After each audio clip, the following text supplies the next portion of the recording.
Yeah okay Srinivas గారు. ఇక తాడూరు శ్రీనివాస్ గారు, బీజేపీ నాయకులు.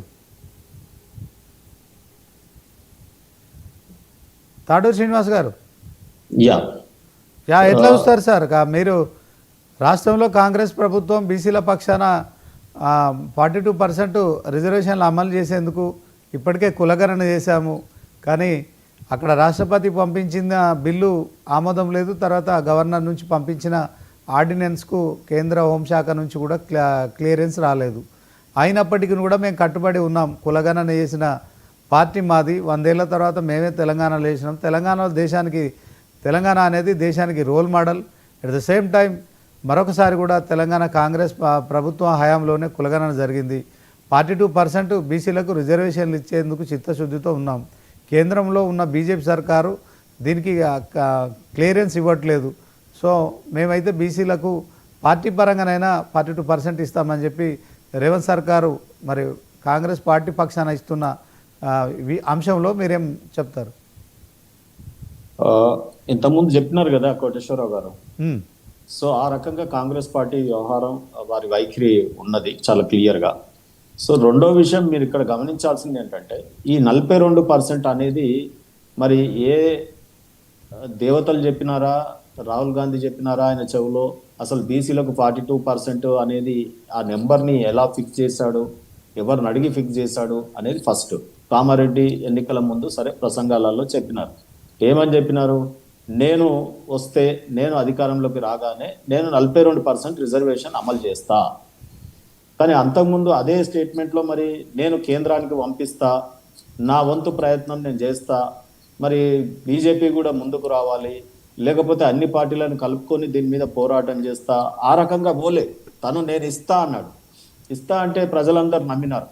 ఓహో, ఇది గతంలో ఎన్టీ రామారావు గారు ఇచ్చినారు, మరి ఈయన ఇవ్వగలుగుతాడేమో అందుకే చెప్తున్నాడేమో అని చెప్పి ప్రజలు నమ్మి ఓట్లు వేసినారు. అదొకటే కాదు, ఆ రోజు చెప్పిన దాంట్లో ఈరోజు బీసీలకు ఏదైతే డిక్లరేషన్ చేసినారో ఆ బీసీ డిక్లరేషన్ మొత్తం డెత్ డిక్లరేషన్ లాగా చేసినారు తప్ప ఒక్కటి కూడా అమలు పరచలేదు. ఎంబీసీలకు మినిస్ట్రీ అన్నాడు, సంవత్సరానికి 20,000 కోట్లు సప్లై అన్నారు. గతంలో ఆదోరనేమో 25,000 కోట్లు అన్నాడు సంవత్సరానికి. ఈ రోజు వరకు ఒక్క రూపాయి ఇవ్వలేదు. ఫెడరేషన్లు జీరో, ఫెడరేషన్లు పాలక మండళ్ళు లేవు, ఇక డబ్బులే లేవు. మరి ఆ రకంగా మొత్తం బీసీల యొక్క వృత్తులని, స్కిల్ డెవలప్మెంట్ ప్రోగ్రామ్స్ లేవు, బీసీలకు ఏదైనా చేసుకుందామంటే లోన్లు లేవు. సో ఆ రకంగా మొత్తం కుదేలైపోయింది. ఒక సంక్షేమ భవన్ ఎన్టీ రామారావు గారి హయాంలో చాలా పెద్ద బిల్డింగ్, చాలా చక్కగా నిర్మాణం జరిగింది.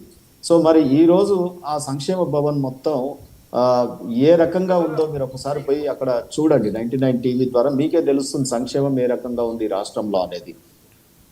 రెండవది ఏంటంటే, ఇక్కడ పాలకులకి, ఈయన పరిపాలకుడు ఇక్కడ ఈ రాష్ట్రంలో ఎవరు? రేవంత్ రెడ్డి గారు. పరిపాలకులకు చిత్తశుద్ధి ఉండాలి. చెప్పేది ఒకటి చేసేది ఒకటి ఉండకూడదు. నోటితో చెప్తా ఉన్నాడు, నొసలతో ఎక్కరిస్తా ఉన్నాడు. నిన్నటికి నిన్న ఒకటి లా సెక్రటరీ జరిగితే కూడా తన సామాజిక వర్గానికి ఇచ్చుకున్నాడు. ఈరోజు లెక్కదిద్దాం, ఇవాళ ముఖ్యమంత్రి పదవి ఆయనే పెట్టుకున్నాడు. మళ్ళీ ఏమనంటే పిసిసి ప్రెసిడెంట్ ఎటువంటి ప్రభుత్వ నిర్ణయాలలో లేనటువంటిది బలహీనమైనటువంటి పదవి ఇస్తా, అసలు ముఖ్యమంత్రి మాత్రం నేను పెట్టుకుంటాను.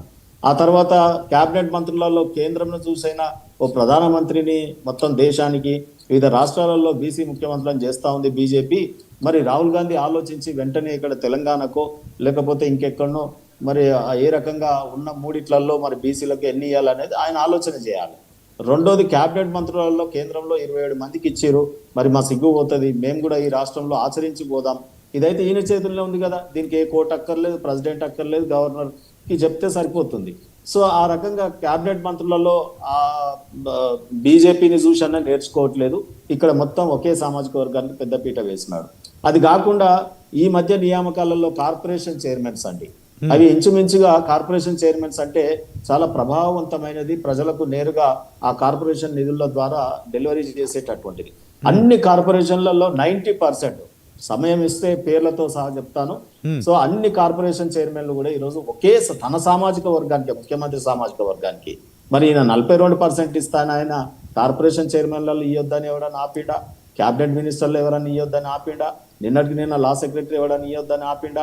సీఎంఓ పేషీలో ఓఎస్డీలను అధికారులను పిఆర్ఓలను మొత్తం ఏ సామాజిక వర్గాన్ని పెట్టుకున్నాడు? ఇది లెక్క చేద్దామా? ఇవాళ ఎన్ని జీపీలు ఆయన ఇచ్చుకున్నాడు లెక్క చేద్దామా? ఈరోజు ఏ రకంగా మనం లెక్క చేద్దాం చెప్పండి ఆచరణలో ఆయనకి? సో ఏ రకమైనటువంటి చిత్తశుద్ధి లేదు. మీద పుట్టిగా బట్టగాల్చి మీదేయడం.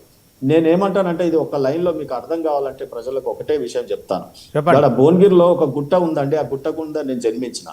వెనకట ఒక కథ జరిగింది అంటాడు మా తాత చెప్పినాడు. ఏమని చెప్పినాడంటే, ఈ ఒకడు వచ్చి ఇగో ఈ భువనగిరి గుట్టని నేను లేపుతా, కాకపోతే ఏంటంటే నన్ను బాగా మేపాలే, ఒక 6 నెలలు మేపితే గనుక. శ్రీనివాస్ గారు, తాడూరు శ్రీనివాస్ గారు ఒక్క నిమిషం లైన్ లో ఉండండి. కాంగ్రెస్ నాయకులు చరణ్ కౌశిక్ యాదవ్ గారు ఉన్నారు, మరి ఆయన ఏం మాట్లాడతారు? మీరు మాట్లాడిన అంశంలో మీరు అన్ని మధ్యలో ఉన్నా కదా, ఇది చెప్పేస్తే ఆయనకి ఇవ్వండి. నేను ఏమంటున్నట్టే ఆ గుట్ట కింద మా తాత చెప్పినారు, అరే ఈయన లంగ మాటలు మాట్లాడుతుండు, 6 నెలలు మేపినాక మనం మొయ్యడు గీయడు, ఈ గుట్ట లేపడం ఎవరు సాధ్యం కాదంటే ప్రజలు నమ్మలే. అందరూ కూడా ఈ గుట్ట లేపుతా భువనగిరి గుట్ట అనగానే ఈయనకు తిండి కాజులు, పప్పులు, బాదామీలు, బిర్యానీలు అన్ని పెట్టి ఒక దుడ్డెలాగా బలిచిన తర్వాత 6 నెలలు రానే వచ్చింది. 6 నెలలు రాగానే ప్రజలు ఉత్సాహంతో అందరు జమ అయిపోయి చూస్తా ఉన్నారు. అరే ఈ గుట్టను లేపుతాను, లేపు బిడ్డ అని చెప్పి అడిగితే, కాదు కాదు కాదు కాదు, ఇది మీరు అందరూ లేపిన ఈపు మీద పెడితే నేను లేపుతా అని చెప్పినాడట. మరి కామారెడ్డి డిక్లరేషన్ ఇచ్చినప్పుడు ఎవరిని అడిగి ఇచ్చిండు? మోసకాడంటే